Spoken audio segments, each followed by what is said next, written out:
Je me réjouis d'être parmi vous ce matin. Moi, j'étais dans cette église il y a 10 ans. T'as quel âge? 17 ans, j'avais ton âge. Donc j'avais 17 ans, 18 ans, peut-être aussi 19, c'est possible. Et je suis resté quelques temps dans cette église. Je faisais partie des responsables du groupe de jeunes aussi.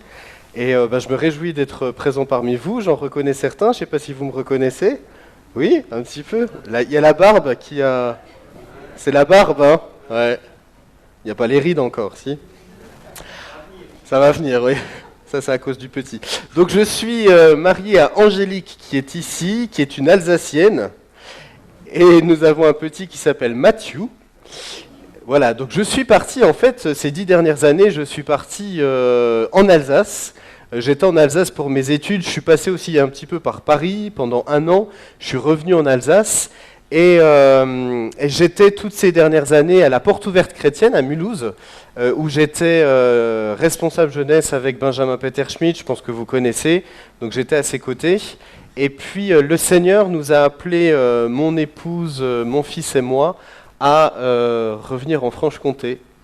Nous avons quitté la terre promise. Vous savez c'est quoi la terre promise? C'est l'Alsace. Au cool la choucroute et le Riesling.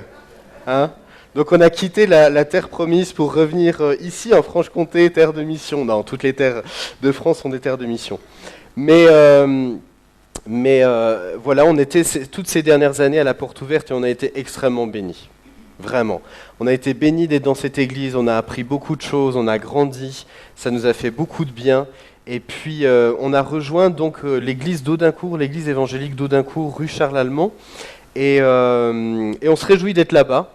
On se réjouit d'œuvrer pour le Seigneur là-bas. Le Seigneur nous a clairement appelés à revenir ici. Et nous a appelés dans cette église à Audincourt. Et on a eu une multitude de confirmations de la part du Seigneur. C'était déjà une conviction intérieure. Je crois que quand le Seigneur parle, quand le Seigneur donne un appel, c'est déjà ici. C'est une conviction intérieure. Une vraie conviction qui vient de Dieu. Mais ensuite, je pense que c'est bon que cette conviction, elle soit confirmée. Elle a été confirmée plusieurs fois. La première fois, c'est pour la vente de notre appartement. Ça s'est fait en 1 mois, je crois, en 1 mois. C'était pas gagné parce qu'on était dans un quartier où les appartements se vendaient mais à un prix extrêmement réduit et ça aurait été compliqué si on le vendait à prix très réduit. On a réussi à le vendre sans avoir aucune perte, sans rien du tout, même en gagnant un chouïa. Pas autant que j'aurais voulu, mais bon... mais un petit peu quand même, et puis ça a été la première chose. La deuxième chose, c'est trouver un logement ici, c'était pas gagné, et vraiment on est passé de déconfiture en déconfiture, jusqu'à ce qu'on trouve une maison qui nous plaisait, mais qui était hors budget, mais vraiment hors budget. Et pourtant il y avait beaucoup de travaux à faire, et on a passé beaucoup de mois à travailler avec mon père. On a réussi à négocier 30 000 € les amis. 30 000. Vous imaginez négocier 30 000? Les gens nous ont dit, en fait, pourquoi on vous a laissé négocier autant? Parce que c'était sentimental pour nous. Parce qu'on savait que c'était à vous qu'on devait donner cette maison. Deuxième confirmation. Troisième confirmation. Je travaille en tant que juriste et je travaillais sur Mulhouse. J'avais un CDI là-bas. Et dans la structure dans laquelle je travaille, si vous voulez, la même structure se retrouve dans un peu toutes les régions de France, mais elles sont toutes indépendantes. Il n'y a pas de lien les unes avec les autres, il n'y a pas de pont qui se fait les unes avec les autres. Et j'étais sur Mulhouse, j'étais dans ce travail, et je disais, et je commençais, on avait déménagé déjà, et je faisais tous les déplacements, 50 minutes aller, 50 minutes retour. Je peux vous dire qu'à la fin de la semaine, j'en pouvais plus. Et tout d'un coup, une annonce qui est publié, la même structure, mais en Franche-Comté, à Montbéliard, le même poste, ce même poste, qui est ouvert à Exincourt. 10 minutes de voiture depuis chez nous. J'ai postulé une première fois. Ça s'est soldé par un échec. Alors là, on se dit, Seigneur, c'est pas possible, c'est le même poste, c'est mon même boulot, c'est à Exincourt, mais c'est pas possible. Et au fond de moi, j'avais cette conviction, il faut que tu continues à prier pour ça. C'était un non, hein. C'était un non catégorique. Mais au fond de moi, j'avais cette conviction qui me disait, il faut que tu continues à prier pour ça. Alors j'ai continué à prier pour ça, et je l'ai partagé à personne, je crois que je ne l'ai même pas dit à ma femme, je te l'avais dit. Je ne te l'ai même pas dit. Et j'ai continué à prier moi-même, juste tout seul pour ça. Et tout d'un coup, on me rappelle, on me dit, on n'a trouvé personne. La seule personne qu'on avait éventuellement trouvée, finalement, ça ne se fait pas. Donc on vous rappelle, est-ce que vous seriez disponible pour venir? Amen. Bon. Les amis, je crois aussi que ce message, il va dans la droite lignée de tout ce qui était partagé. Il s'intitule « Ni par force, ni par puissance, mais ». Mais. Je faisais le constat il y a quelques années, je me posais la question, mais quelle force, quelle puissance, quel fruit on peut avoir dans nos actions d'évangélisation? Je me posais cette question-là.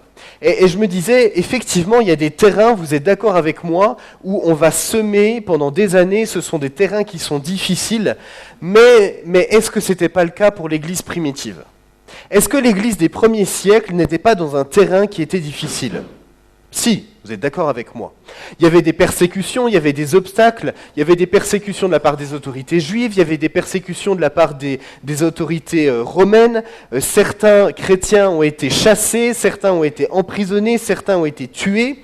Il y avait des attaques spirituelles, de vraies attaques, où finalement les autorités de certaines villes ont essayé de chasser Paul, parfois de manière violente.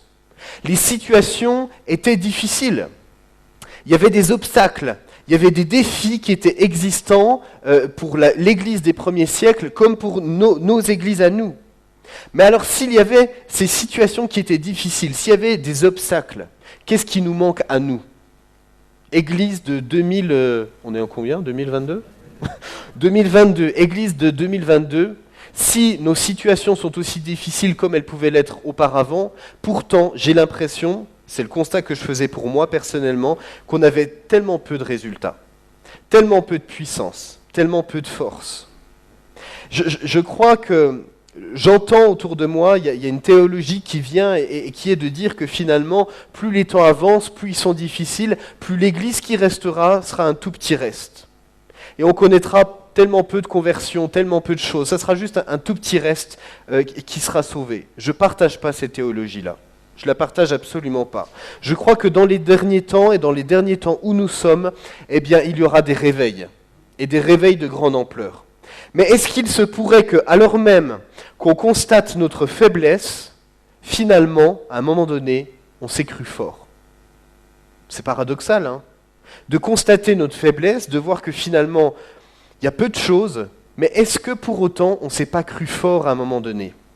Dans Zacharie chapitre 4, verset 6, il est dit « Ce n'est ni par la puissance, ni par la force, mais c'est par mon esprit, dit l'Éternel des armées. » En d'autres termes, il n'est pas question de puissance humaine, il n'est pas question de force humaine, mais il est question de l'Esprit de Dieu. Donnez-moi les meilleures stratégies, donnez-moi les plus beaux bâtiments, donnez-moi les meilleures formes d'évangélisation, les plus beaux réseaux sociaux, un prédicateur hors pair, un groupe de musique talentueux, donnez-moi une modernité formidable, des lumières qui attirent le regard, un son qui réjouit les oreilles, donnez-moi tout ça, il n'y aura aucune force, aucune puissance si l'Esprit de Dieu n'est pas au milieu de nous et n'agit pas au travers de nous. Amen. Il n'y aura aucune force, aucune puissance. Rien de tout ça ne peut nous donner de la force ou de la puissance si l'Esprit de Dieu n'est pas présent. Et on dit bien volontiers amen à tout ça, vous êtes d'accord avec moi? Mais est-ce que nous le cherchons vraiment? Ma question c'est celle-là, c'est est-ce que nous le cherchons vraiment? La première chose que je voudrais qu'on voit ensemble, c'est cette puissance d'en haut. Première chose, la puissance d'en haut. Souvent, par raccourci, vous êtes d'accord avec moi, j'ai été, pendant des années et des années, j'ai été investi dans des actions d'évangélisation, j'étais à Jeunesse pour Christ, et puis j'étais investi dans des camps d'évangélisation qui se faisaient l'été. Et vraiment, le constat, pourquoi je vous parle de ça ce matin? Parce que c'est un constat que j'ai fait déjà de manière personnelle. Je ne me permettrais pas de jeter un constat comme ça si j'avais jamais été investi, juste un chouïa, dans des actions d'évangélisation. Mais j'ai été investi dans ces choses-là. J'ai même été responsable de ces choses-là. Mais le constat que je faisais, c'était parfois l'absence de fruits, parfois des fruits, mais ce n'était même pas des fruits dans l'évangélisation, ça faisait plus de bien à ceux qui évangélisaient, et c'est bien. Ça les encourageait, ça les formait, mais le but c'était de parler aux gens de Dieu, Le but, c'était d'avoir des fruits là-dedans, et on n'en avait pas. Et par raccourci, on dit souvent que notre mission est d'annoncer la bonne nouvelle. Vous êtes d'accord avec moi? Vous êtes d'accord? Notre mission, c'est d'annoncer la bonne nouvelle. La parole de Dieu ne dit pas exactement ça. La parole de Dieu dit que Jésus annonçait la bonne nouvelle du royaume de Dieu. Et les disciples faisaient de même. Notre but en tant qu'Église, c'est l'avancée du royaume de Dieu. La bonne nouvelle que nous annonçons, c'est la bonne nouvelle du royaume de Dieu. Ça veut dire que le royaume de Dieu, c'est une affaire de puissance et de confrontation de puissance. S'il y a le royaume de Dieu, il y a le royaume des ténèbres. Le royaume de Dieu est une affaire de puissance parce qu'il y a l'Esprit de Dieu. Mais le royaume de Dieu, c'est une affaire de confrontation de puissance. Il y a le royaume de Dieu, il y a le royaume des ténèbres. La proclamation du royaume de Dieu dans les évangiles s'accompagne toujours de 3 choses. Vous avez déjà remarqué ça? Lorsque Jésus annonçait le royaume de Dieu, lorsque les disciples annonçaient le royaume de Dieu, lorsque dans les actes, l'Église annonçait le royaume de Dieu, ça s'accompagnait toujours de 3 choses. Première chose, la guérison des malades. Deuxième chose, les démons qui sont chassés. Troisième chose, les cœurs qui se repentent et qui se convertissent. Pour ces 3 choses-là, la puissance de Dieu est nécessaire. Amen. Pour la guérison des malades, la puissance de Dieu est nécessaire. Pour que des démons soient chassés, la puissance de Dieu est nécessaire. Pour que les cœurs se repentent et se convertissent, la puissance de Dieu est nécessaire. Moi, j'ai souvenir quand on était encore à la porte ouverte, quand on faisait nos soirées de jeunes, on a beaucoup de jeunes et on a beaucoup de jeunes qui ne sont pas chrétiens, qui viennent de tout arrière-plan différent. Pour vous expliquer à quel point il y a confrontation de puissance dans la proclamation du royaume de Dieu. Il y avait une jeune qui, pendant les temps de louange, manifestait des choses spirituelles qui étaient assez étonnantes, et on s'est très vite aperçu qu'à un moment donné, il fallait chasser un démon. Et on avait pris ce temps avec cette jeune à part pendant un temps de jeunesse. On l'avait pris à part avec Benjamin et puis avec Thibaut, et on avait commencé à prier pour elle. Et pourquoi je vous parle de ça? Pour vous expliquer, pour vous décrire ça, pour vous expliquer pourquoi il y a confrontation de puissance. Cette jeune, alors que Benjamin était en train de prier pour elle, le démon commence à parler. Et il commence à dire, elle commençait à avoir le bras droit qui était paralysé. Et le démon commence à dire, tu vois le bras droit qui est paralysé? Ça va commencer jusqu'au bras gauche, ça va continuer jusqu'au bras gauche. Il commençait à parler comme ça. Alors que Benjamin prenait autorité, que Thibaut et moi on prenait autorité, le démon qui continue à s'exprimer. Est-ce que vous connaissez un petit peu le témoignage de Benjamin Peter Schmidt? Benjamin a eu pendant sa jeunesse, pendant qu'il avait 20-21 ans, de gros problèmes psychologiques. Et Dieu l'a libéré complètement de graves problèmes. Et pendant cette situation qu'on était en train de vivre, le démon qui commence à s'exprimer, qui commence à dire à Benjamin, mais tu sais, mais t'as pas été guéri. C'est pas Dieu qui t'a guéri. Et là, tout d'un coup, de réaliser, de me dire, mais en fait, c'est ça le plan de l'ennemi. Il y a une réelle confrontation de puissance. Parce que l'ennemi est en train de faire douter. L'ennemi essayait à cet instant-là de semer le doute dans le cœur de Benjamin pour que Benjamin ait une foi qui diminue. Et si sa foi diminuait, l'autorité qu'il avait allait diminuer. Et ce qui était en train de se passer, le fait de chasser un démon, n'allait pas avoir les fruits qu'on souhaitait que ça ait. Vous comprenez cette confrontation de puissance? On est réellement là-dedans. L'autre chose, c'est que une démonstration de puissance, il faut qu'il y ait à un moment donné dans la proclamation de l'évangile, dans la proclamation du royaume de Dieu, une démonstration de puissance. Elle ne peut s'obtenir que par l'Esprit de Dieu, elle ne peut pas s'obtenir par une façon humaine, par une manière d'agir humaine, par l'intellect humain. Est-ce que vous êtes d'accord avec moi que très souvent on arrive à intellectualiser la foi? C'est facile, hein, pour n'importe qui. C'est très facile d'intellectualiser la foi. Parfois on dit qu'on a la foi pour quelque chose, mais parfois je crois qu'alors même qu'on est en train de dire ça, qu'on a la foi pour quelque chose, cette foi elle est ici, mais elle n'est pas là. Et c'est tout un cheminement qu'on doit avoir en prenant du temps avec Dieu, dans la lecture de sa parole, en expérimentant des choses avec Dieu, pour que la foi elle descende de là à là. Que ça soit une foi qui soit réellement puissante. Dans 1 Corinthiens chapitre 2, versets 4 et 5, Paul dit, 1 Corinthiens chapitre 2, versets 4 et 5, « Mon enseignement et ma prédication ne reposaient pas sur les discours persuasifs de la sagesse, mais sur une action manifeste de l'esprit et de puissance. Ainsi, votre foi a été fondée non sur la sagesse humaine, mais votre foi a été fondée sur la puissance de Dieu. » Le but, c'est que la foi, elle soit fondée pas sur des raisonnements humains, pas sur des stratégies humaines, pas sur des plans comme on peut avoir en entreprise pour atteindre un objectif. On a des plans à une année, à 2 années, à 3 années. Ça, c'est des plans purement humains. Il faut que nos décisions, nos actions, nos pensées, notre foi soient basées sur la puissance de Dieu, sur l'Esprit de Dieu. Amen. Dans Romains, chapitre 15, versets 18 à 19.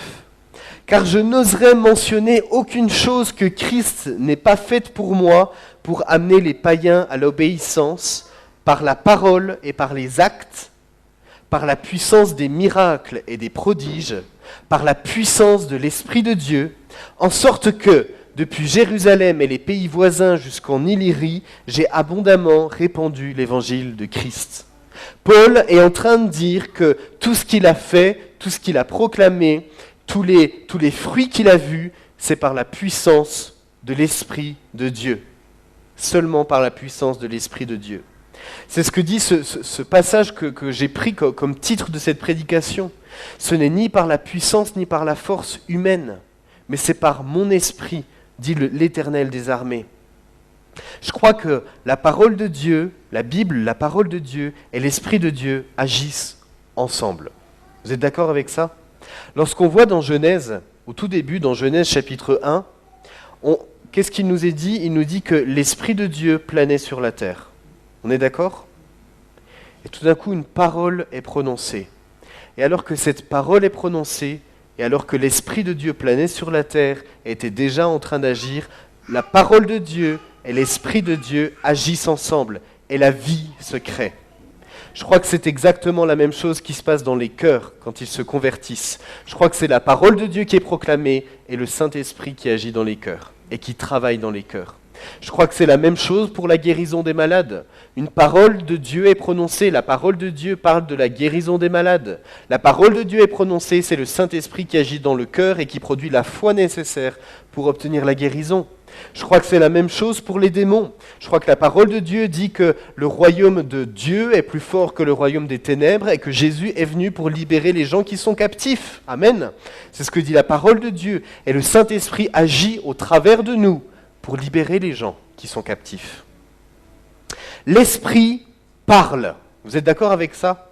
Le Saint-Esprit parle et il donne des directions particulières à l'Église dans la mission qui lui est donnée. L'Église avec un grand E a une mission qui est de faire de toutes les nations des disciples. Mais je crois que chaque Église locale a une mission particulière. Et vous avez une mission particulière. Et je crois qu'il est bon d'écouter l'Esprit de Dieu parler pour savoir dans quelle direction aller. Je me souviens que lorsqu'on faisait un camp d'évangélisation un été, il y a de ça quelques années maintenant, on était dans le sud de la France. On était vers le Grau-du-Roi. Et puis on devait décider dans quelle localité on allait faire un spectacle de rue, où on allait aussi prêcher l'évangile. Et puis avec les responsables, on se réunit comme ça le matin même, et puis on prie vraiment pour les différentes localités pour savoir où on va aller. Et 2 jours auparavant, on avait visité certaines villes. Et puis on avait visité notamment une ville qui s'appelait la Grande Motte, si vous connaissez. Et puis comment vous expliquer ? Quand on est arrivé à la Grande Motte, quand on a regardé les lieux sur lesquels on allait pouvoir prêcher l'évangile, quand on est arrivé là-bas, on avait cette sensation d'oppression, on n'était pas bien. Et puis on s'est dit, bon, pourvu qu'on n'aille pas là-bas finalement. Et puis le matin même, on prie pour ça, on prie pour savoir où aller. Et puis tout d'un coup, alors que je suis en train de prier, je reçois une image dans ma tête. Et Pour vous expliquer, je vois simplement une sphère particulière avec des ronds autour. Puis je me dis, bon Seigneur, si ça vient de toi, je comprends absolument pas ce que tu me montres, quoi. Parce qu'une sphère avec des ronds autour, je vois pas de quoi tu me parles. Donc si ça vient de toi, il faut que tu m'aides, il faut que tu me dises ce que ça veut dire. Et puis dans la journée, je regarde sur Internet, je regarde des trucs sur les villes et je regarde quelque chose sur la Grande Motte. Et puis je tombe sur la page de la Grande Motte et je tombe sur le logo de la ville. C'était exactement ça. Je ne l'avais pas vu, le logo de la ville. Hein. Le logo de la ville, il n'était pas affiché sur les panneaux de la ville quand on avait visité. Je n'avais jamais vu ça de ma vie. Et je vois ce truc, ce logo, et je vois ce logo, en fait, c'était ce que j'avais vu en 3 dimensions. Et je me dis, ok, il faut qu'on aille là-bas. Et qu'est-ce qu'on a bien fait d'aller là-bas ? C'était difficile, c'était très difficile. Mais j'étais tellement réjoui parce que j'ai pu discuter avec une dame et c'était exactement, il fallait qu'on voie cette dame-là. Je ne sais pas ce que les autres ont vécu, mais pour moi, en tout cas, je sais qu'il fallait qu'on voie cette dame-là. J'ai pu avoir un cœur à cœur avec cette dame-là, j'ai pu lui annoncer la parole de Dieu et je suis certain qu'il s'est passé quelque chose. Alors je crois que l'Esprit parle de manière précise. Est-ce que vous vous attendez à ce que l'Esprit de Dieu vous parle de ces manières-là ? Je crois qu'il faut s'y attendre. Je crois qu'il faut s'attendre à ce que l'Esprit de Dieu parle de cette manière-là également, au travers de sa parole, mais également de cette manière-là. Alors la puissance d'en haut. Mais cette puissance-là, c'est pas juste une puissance qui agit seule. C'est ça qui est extraordinaire avec notre Dieu, c'est qu'il veut qu'on œuvre avec lui. C'est fou, hein ? De penser qu'en fait le Seigneur veut qu'on œuvre avec lui, on est ouvrier avec lui, on travaille avec lui. Le but, c'est que cette puissance d'en haut, elle vienne rencontrer quelque chose qui est un vase d'argile. Et on va s'arrêter un peu là-dessus. Dans Actes, chapitre 1, verset 8, il est dit « Mais vous recevrez une puissance, le Saint-Esprit, survenant sur vous, et vous serez mes témoins à Jérusalem, dans la Judée, dans la Samarie, et jusqu'aux extrémités de la terre. » Amen. La chronologie, il faut qu'on reprenne un petit peu la chronologie avec les disciples. Lorsque Jésus était encore sur terre, à un moment donné, les disciples ont reconnu que Jésus était fils de Dieu. Vous êtes d'accord avec moi ? Ils ont vraiment reconnu que Jésus était le fils de Dieu. Et puis dans Jean, chapitre 20, verset 22, vous pourrez le reprendre dans l'évangile de Jean, chapitre 20, verset 22, il est dit que Jésus a soufflé sur eux et qu'ils ont reçu le Saint-Esprit. Amen. Ils ont reçu le Saint-Esprit. C'était des gens qui étaient convertis. C'était des gens qui reconnaissaient Jésus comme le Fils de Dieu et ils avaient le Saint-Esprit. Mais dans Actes, chapitre 1, verset 28, il se passe autre chose. Dans Actes, chapitre 1, verset 8, il se passe autre chose. C'est une puissance qui est censée survenir sur eux. Je crois que ce que nous sommes et ce que nous avons ne suffit pas. Vous êtes d'accord avec moi ? C'est étonnant de dire ça peut-être. Je crois que les dons et les capacités que tu as ne suffisent pas. Comment tu t'appelles ? Ouais, toi. Mathieu, presque comme mon fils. Mathieu, tu joues super bien à la batterie, soit dit en passant, vraiment très bien. C'est une bénédiction pour vous, hein ? Amen. Mathieu, le don que tu as à la batterie ne suffit pas. Si un jour tu veux avoir encore plus de force dans le royaume de Dieu, il te faut autre chose que juste tes dons naturels. Il te faut l'Esprit de Dieu en toi, rempli. Il faut que tu sois rempli de l'Esprit de Dieu. Et au travers de ce que Dieu t'a donné, tu pourras toucher encore davantage les gens. Même au travers de la batterie. Peut-être que tu n'utilises pas ta bouche pour parler de Jésus, mais au travers des dons que Dieu t'a donnés, tu vas pouvoir toucher des gens. Mais il te faut autre chose, parce que tes dons ne suffisent pas. C'est la même chose pour n'importe qui. Peut-être que tu as des facilités pour parler avec les gens. Tu es extrêmement sociable, c'est ça qu'on dit. Tu es extrêmement sociable, ça ne suffit pas. Tu peux être extrêmement sociable, tu peux parler facilement avec les gens, ça ne suffira pas. Tu peux, j'en sais rien moi, tu peux faire très bien la cuisine. Tu peux faire très bien la cuisine, ça ne suffira pas. Mais je crois que si tu fais très bien la cuisine, mais qu'en même temps tu es rempli de l'Esprit de Dieu va pouvoir te dire, t'aiguiller et te dire, tu sais quoi, tu fais très bien la cuisine, tu fais très bien des repas. Et si tu utilisais ça pour bénir d'autres? Et si tu utilisais ça pour aller voir des gens? Et je crois que là, tu peux avoir des fruits encore plus profonds. Je crois que tout ce qu'on a, tous nos dons, toutes nos capacités naturelles, je crois que tous les projets qu'on peut faire, toutes les méthodes qu'on peut avoir, toutes les actions, toutes les œuvres qu'on peut mettre en place sont des choses qui sont bonnes. Et elles sont même parfois bibliques. Je veux dire, si demain vous allez évangéliser quelque part, c'est biblique, on est d'accord. Mais je crois pour autant que même si ces choses sont bonnes, il nous faut le conseil du Saint-Esprit. Et il nous faut être remplis du Saint-Esprit. Moi j'ai beaucoup grandi à la porte ouverte et très souvent les pasteurs m'ont dit une chose qui au début ça m'interpellait beaucoup parce que je n'avais pas ce raisonnement-là. Mais ils me disaient, tu sais Nicolas, il y a des choses que tu peux faire qui sont bibliques. Des choses pour Dieu que tu peux faire qui sont bonnes. Mais est-ce que le Saint-Esprit t'a demandé de les faire de cette manière-là ? Ça c'est intéressant. Hein. Je ne suis pas certain que tout le monde est d'accord avec moi là, ce matin. Mais je vous le dis quand même. Je crois qu'il y a des choses qui sont bibliques. Je crois qu'il y a des choses qui sont bonnes.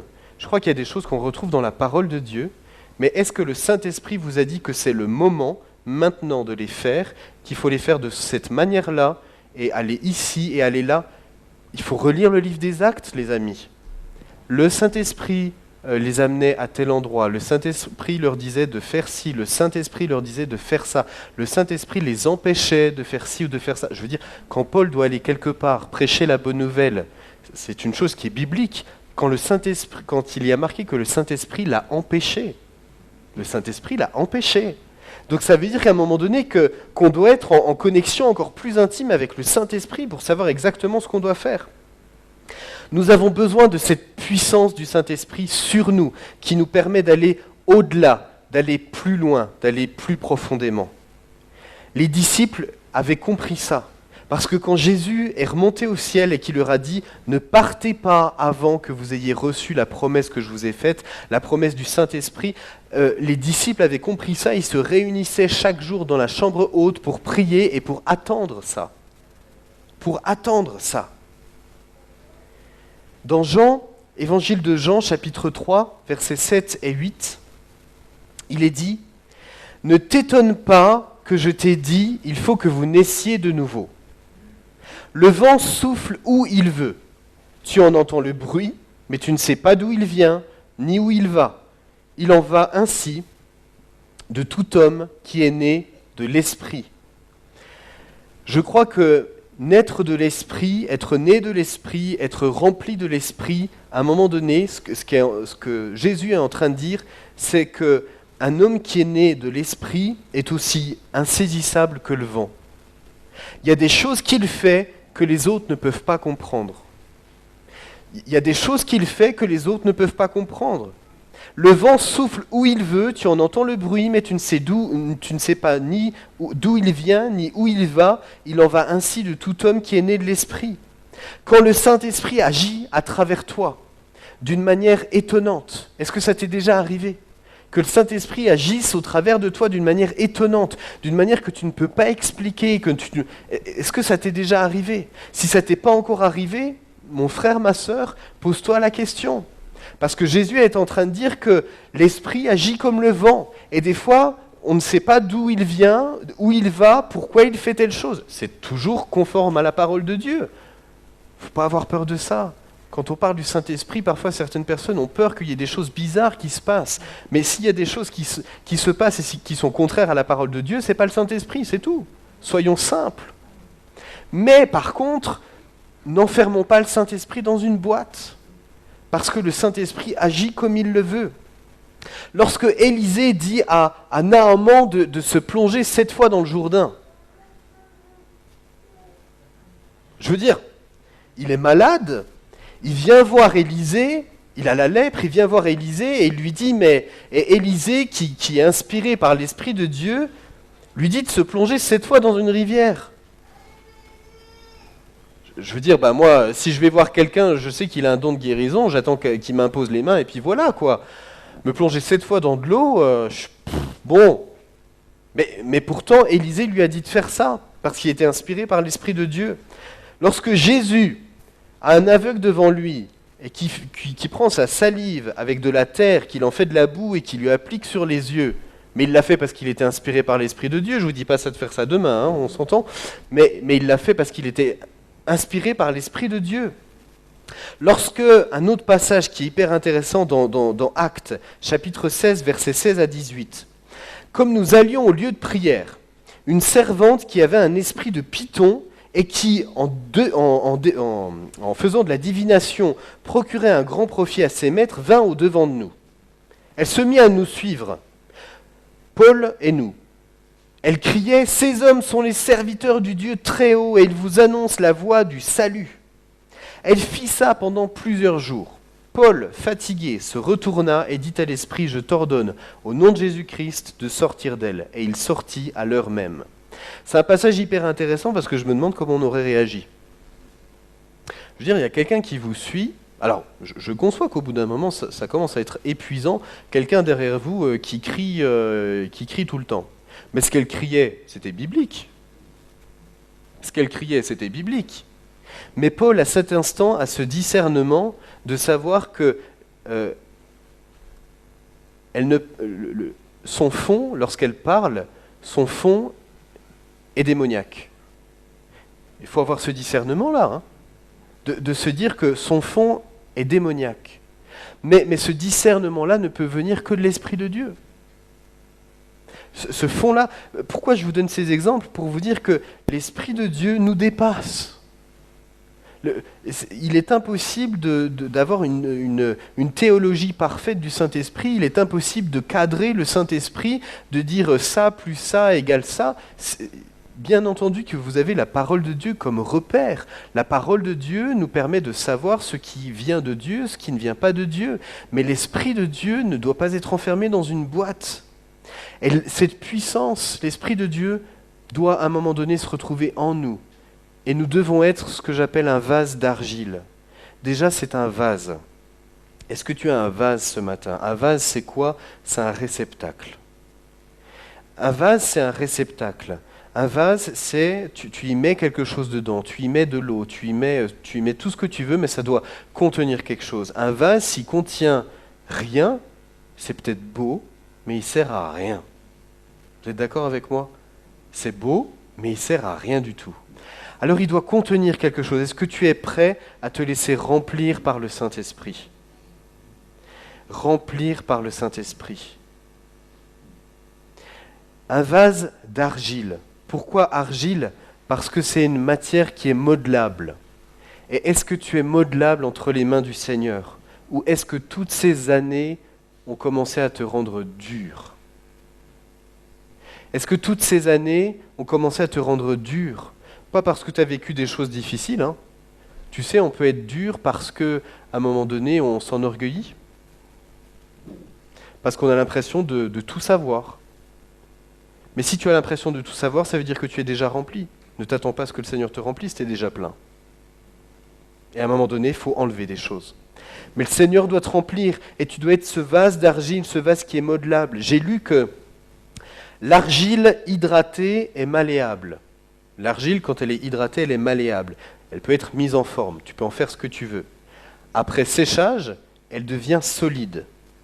Mais elle ne restera solide de manière permanente qu'après un passage au four, c'est-à-dire que mon ami, il te faut du feu.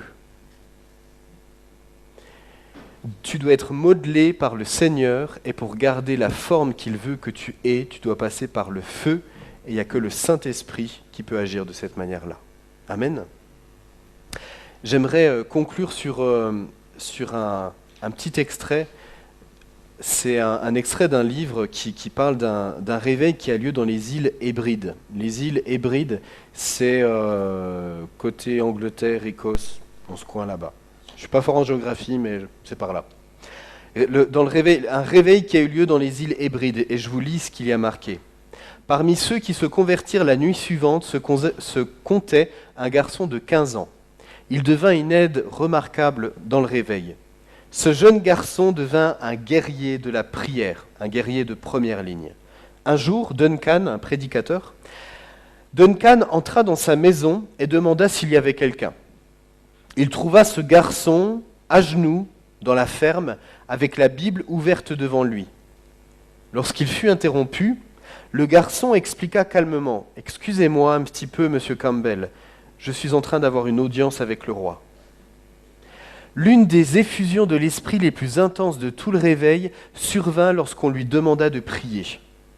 Dans le poste de police à Barvas, une nuit, il se leva, frappa simplement des deux mains et prononça un mot, « Père ». Tout le monde se fondit en larmes alors que la présence de Dieu envahissait la maison.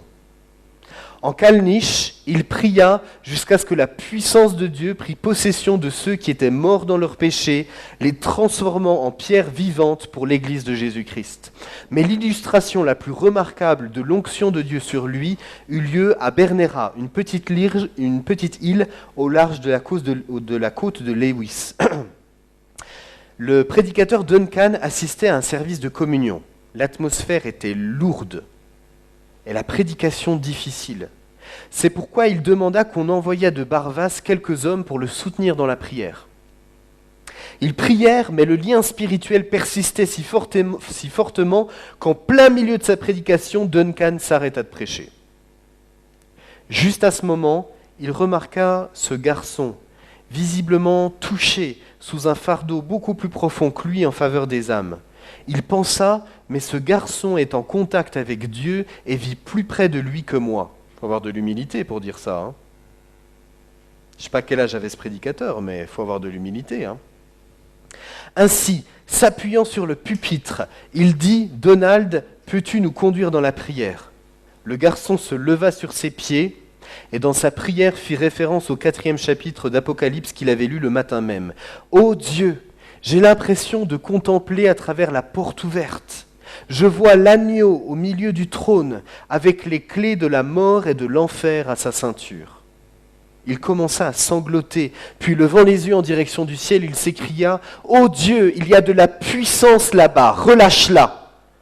Dans la force d'un ouragan, l'Esprit de Dieu balaya le bâtiment et les portes, retenant les eaux du ciel qui s'ouvrirent. L'église ressemblait à un champ de bataille. D'un côté, beaucoup étaient prostrés sur leurs sièges, pleurant et soupirant. De l'autre côté, certains lançaient les bras en l'air avec émotion, dans une posture rigide. Dieu était venu. Amen. C'est pas incroyable? Est-ce que vous aspirez pas à ça? Si, hein. Si, moi j'aspire à ça. J'aspire à ce que l'Esprit de Dieu soit tellement présent qu'il se passe des choses comme ça. L'Esprit de Dieu n'agit jamais de la même manière, mais je m'attends à avoir un réveil. Amen. Est-ce que vous vous attendez à ça? Je m'attends à avoir un réveil dans le pays de Montbéliard. Si le Seigneur nous a appelés ici, je sais que ce n'est pas un hasard. Je sais ce qu'il a déposé sur mon cœur. Je sais ce qu'il m'a montré. Je sais ce qui arrive. Les amis, il faut qu'on soit prêts pour ça. Mais pour ça, ce que nous sommes ne suffit pas. Ce que nous sommes ne suffit pas. Ce que j'ai ne suffit pas. J'ai besoin que l'Esprit de Dieu me remplisse. Les amis, ça fait des années maintenant que j'étais à la porte ouverte, je suis un charismatique convaincu. Je ne sais pas exactement, ou en tout cas je sais ce qui était enseigné il y a quelques années, je ne sais pas ce que vous enseignez aujourd'hui. Là, je vous livre mon cœur. Je crois qu'il y a deux expériences. Je crois que lorsque nous nous convertissons, le Saint-Esprit habite en nous et nous sommes sauvés. Amen. Je crois qu'il existe une deuxième expérience, c'est le baptême du Saint-Esprit. C'est ma conviction personnelle. Après, vous irez voir les anciens, ok? Moi, c'est ma conviction personnelle. Je crois qu'il y a une deuxième expérience, c'est le baptême du Saint-Esprit. Je l'ai vécu pour moi-même. Les amis, j'étais un détracteur du baptême du Saint-Esprit. Je n'y croyais pas. Je n'y croyais pas, vraiment. Lorsque je suis arrivé à la porte ouverte, j'ai visité différentes églises, je suis arrivé à la porte ouverte, et ça m'embêtait franchement parce que j'étais d'accord avec tout ce que disaient les prédicateurs, mais ça m'embêtait franchement. Et puis, j'étais quand même pas à l'aise avec ce qui se passait. Je n'étais pas à l'aise avec les prophéties, je n'étais pas à l'aise avec les paroles de connaissance, je n'étais pas à l'aise avec le parler en langue, le chant en langue, je n'étais pas à l'aise avec tout ça.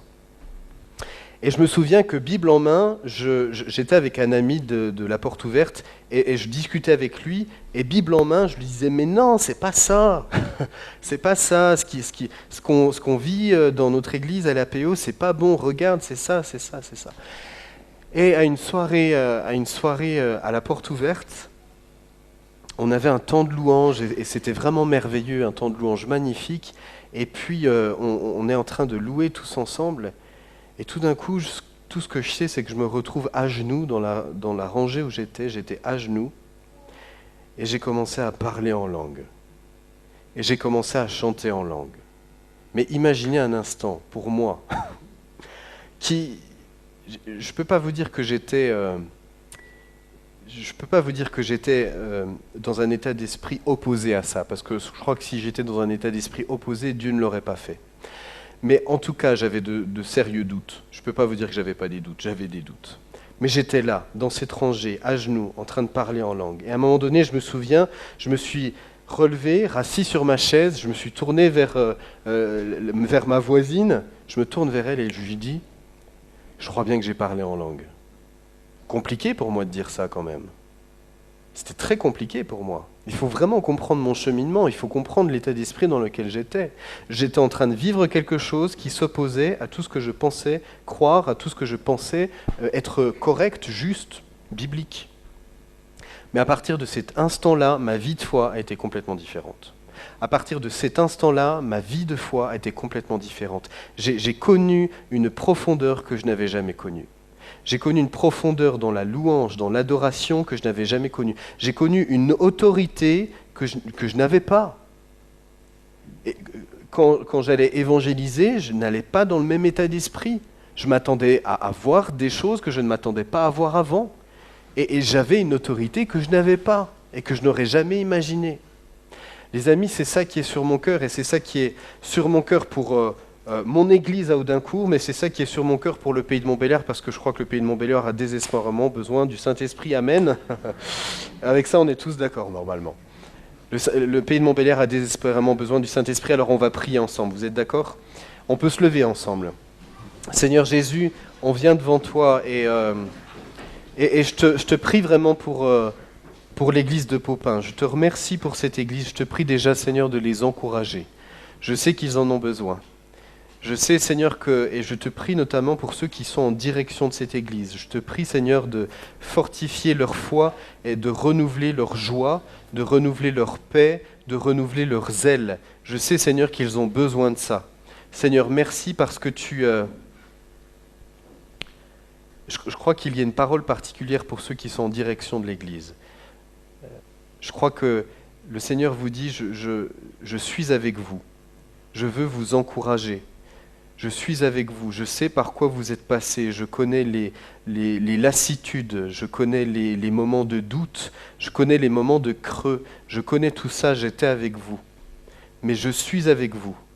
C'est la parole pour vous, je suis avec vous. Je ne vous abandonne pas. Jésus, vraiment, merci parce que tu es là au milieu de nous. Merci pour cette Église. Je te prie d'amener cette Église plus loin en toi.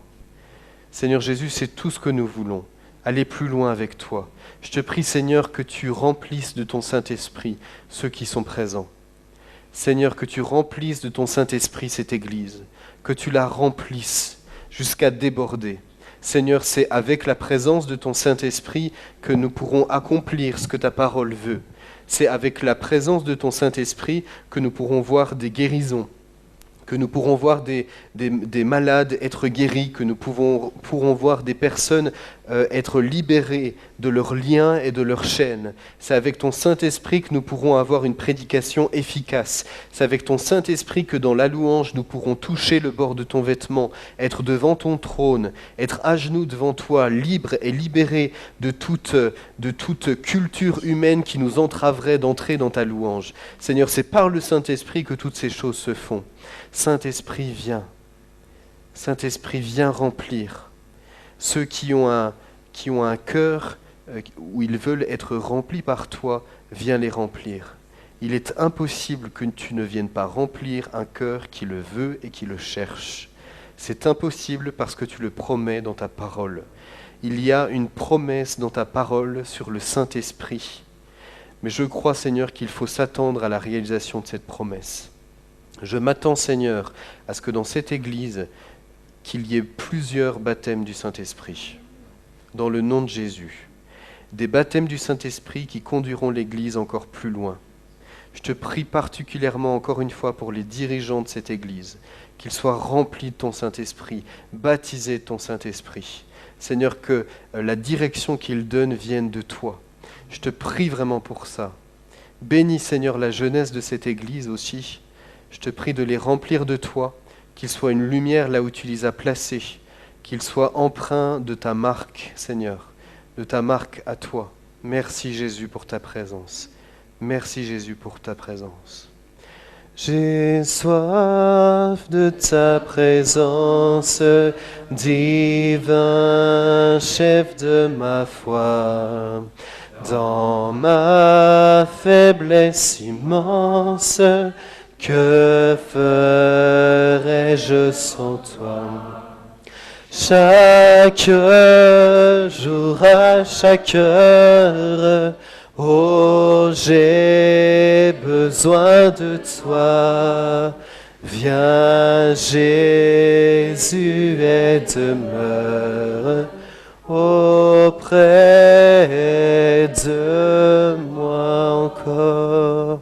J'ai soif de ta présence, divin chef de ma foi. Dans ma faiblesse immense, que ferais-je sans toi? Chaque jour, à chaque heure, oh, j'ai besoin de toi. Viens, Jésus, et demeure près de moi. Ennemi sans l'ombre rôde autour de moi, accablés par leur nombre. Que ferais-je sans toi? Chaque jour, à chaque heure, oh, j'ai besoin de toi. Viens, Jésus, et demeure auprès de moi. Jésus, merci parce que tu réponds à cette soif. Merci parce que tu dis à la Samaritaine qu'en toi, il y a une source de vie et que c'est toi qui la donnes à ceux qui la désirent. Et que cette source de vie deviendra en nous une source de vie qui rejaillira jusque dans l'éternité. Jésus, tu promets qu'en nous, il peut y avoir une source intarissable et c'est celle de ton Saint-Esprit. Et que le Saint-Esprit en nous a une incidence autour de nous. Parce que si ça rejaillit jusque dans l'éternité, ça veut dire que ça rejaillit autour de nous. Jésus, je te prie pour que cette soif soit étanchée chez plusieurs de cette Église. Merci Jésus pour ta présence. Amen. Amen.